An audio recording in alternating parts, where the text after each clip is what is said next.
Hi friends and family, இன்னைக்கு நம்ம என்ன ரெசிபி வீடியோ பார்க்க போறோம்னா நெத்திலி கருவாட்டு தொக்கு ரெசிபி தாங்க பார்க்க போறோம். அதுவும் இட்லி, தோசை, சப்பாத்தி, சாம்பார், பழைய சாதம், தயிர் சாதம் எல்லாத்துக்கூடயும் சாப்பிடுற மாதிரி ஒரு தொக்கு ரெசிபி தாங்க.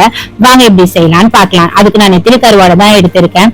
ஒரு மிக்சி ஜார்ல 2 வெங்காயம் 2 தக்காளி சமமா சேர்த்து ஒன்னா சேர்த்து மிக்சி ஜார்ல இந்த மாதிரி கொரன்னு அரைச்சி எடுத்துக்கோங்க. ரொம்ப மைய அரைக்க வேண்டாம். தொக்கு செய்ய தேவையான அளவு எண்ணெய் ஊத்திக்கிறேன். எண்ணெய் கொஞ்சம் ஜாஸ்தியா இருந்தா நல்லா இருக்கும்.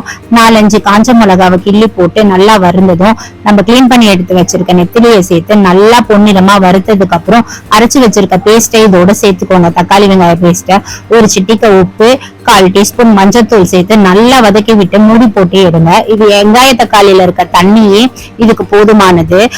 நல்லா வதங்கி எண்ணெய் பிரிஞ்சு வந்ததுக்கு அப்புறம் குழம்பு மிளகாத்தூள், வெறும் மிளகாத்தூள் சேர்த்து நல்லா பச்சை ஸ்மெல் போற வரைக்கும் நல்லா வதக்கி எடுத்துக்கோங்க. கடைசியா ஒரு கொத்து கருவேப்பிலை தூவி இறக்கணும்னா என்னோட ஸ்டைல்ல சிம்பிளான நெத்திலி கருவாட்டு தொக்கு ரெசிபி ரெடிங்க. இன்னொரு ரெசிபி வீடியோல பாக்குறேன். பாய்.